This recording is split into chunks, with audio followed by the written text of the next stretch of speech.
Support removal adalah bentuk paling dasar dari pasca pemrosesan. Biasanya, pelepasan penyangga tidak memerlukan banyak usaha, kecuali jika ada penyangga di sudut sempit atau tempat lain yang sulit dijangkau. Tergantung dari bahan apa yang kita buat, penyangga bisa tidak larut atau larut, dapat dilarutkan dengan air atau cairan lain.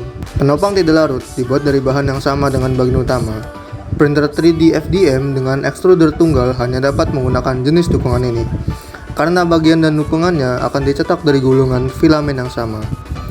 Melepaskan penyangga yang tidak larut biasanya dilakukan dengan menjepitnya dengan jari atau memotongnya dengan tang.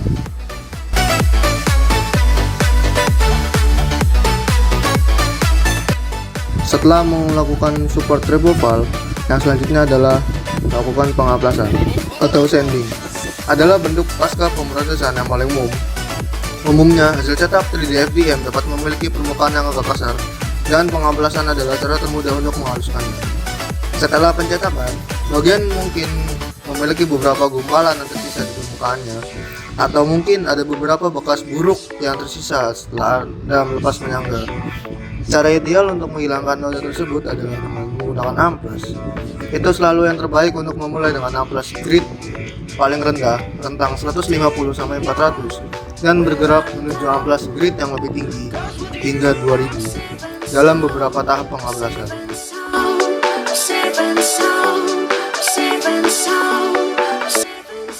Yang selanjutnya, meskipun pengelasan adalah metode yang bagus untuk menggabungkan beberapa bagian yang dicetak 3D, itu hanya mungkin dengan bagian yang dicetak dalam ABS.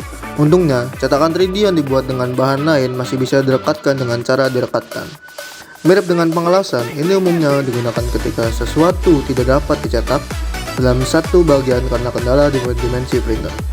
PLA dan PETG adalah contoh bahan yang dapat dengan mudah direkatkan menggunakan bahan pengikat seperti super glue atau produk khusus seperti 3D glue dan lain-lainnya.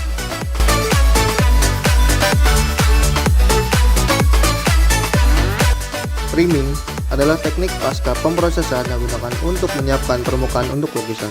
Ini berarti melapisi bagian dengan cat primer atau semprotan primer yang berfungsi sebagai lapisan dasar untuk cat yang akan diterapkan nanti. Sebelum Anda menerapkan primer, yang terbaik adalah mengamplas bagian Anda terlebih dahulu dengan amplas dengan grade rendah sampai sedang. Ini menghilangkan garis lapisan dan menghaluskan permukaan. Setelah pengamplasan bagian, aplikasikan 2 lapis primer. Setelah semuanya kering, Anda dapat mulai mengecat cetakan 3D Anda menggunakan kuas atau semprotan. Jika Anda ingin mencapai persimpangan warna yang tajam, menggunakan solatip adalah solusi yang tepat.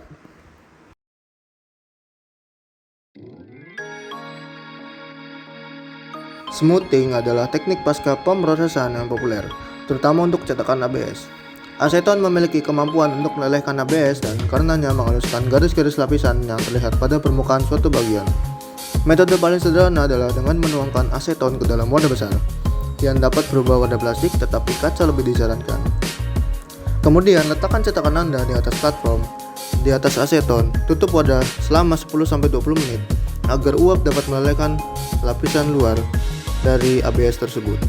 Sedangkan untuk PLA, smoothing tidak bisa dilakukan dengan aseton karena tidak melelehkannya, bahkan bisa merusak seluruh cetakan dengan membuatnya bergetah. PLA dapat dihaluskan dengan bahan kimia seperti THF atau MEK, tetapi hasilnya tidak akan sebaik ABS yang dihaluskan dengan aseton.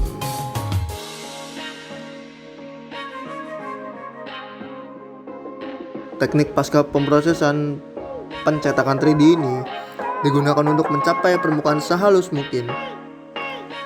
Memoles cetakan 3D dapat dilakukan dengan pemoles plastik dan alat yang tersedia di hampir setiap toko perangkat kelas. Kain microfiber dan penggosok plastik adalah yang Anda butuhkan. Tetapi jika Anda memiliki semangat dan beberapa rupiah lagi, menggunakan alat Dremel akan membuat proses ini lebih mudah. Sebelum bagian dapat dipoles, perlu diamplas dengan benar. Finishing dengan amplas terbaik. Setelah pengamplasan, bilas bagian Anda dan pastikan tidak ada artikel yang tersisa.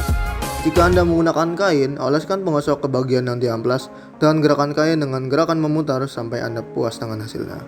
Sebuah Dremel penyangga akan melakukan banyak pekerjaan untuk Anda, tapi pastikan itu bergerak merata sepanjang permukaan.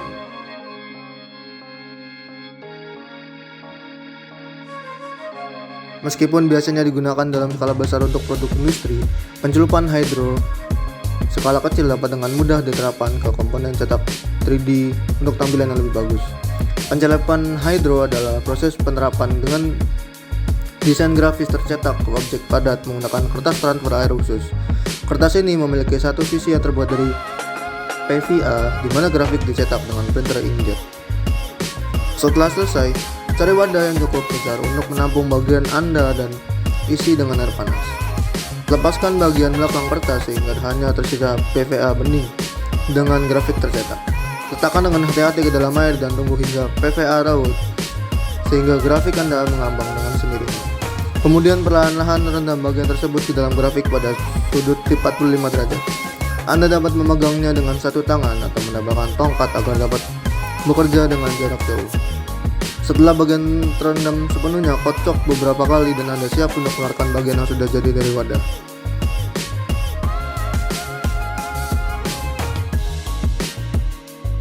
Lapisan epoksi berfungsi sebagai meningkatkan kekuatan, tetapi juga dapat menutup bagian cetakan yang berpori dan bertindak sebagai lapisan pelindung yang hebat secara keseluruhan.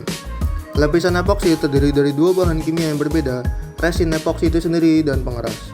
Saat Anda membeli bahan kimia untuk aplikasi pelapis epoksi, merek yang Anda pilih akan memberikan petunjuk pencampuran. Rasio pengeras dan resin harus benar untuk mencapai hasil yang baik, atau Anda bisa berakhir dengan lapisan yang tidak pernah kering. Setelah Anda menyiapkan campuran, saatnya menerapkannya ke bagian cetakan 3D. Disarankan menggunakan aplikator busa atau spons untuk mengaplikasikan lapisan. Setelah lapisan pertama selesai, biarkan bagian tersebut mengering, lalu amplas dengan amplas 1000 atau 2000 grit. Setelah itu selesai, Anda siap menerapkan lapisan epoksi kedua dan terakhir.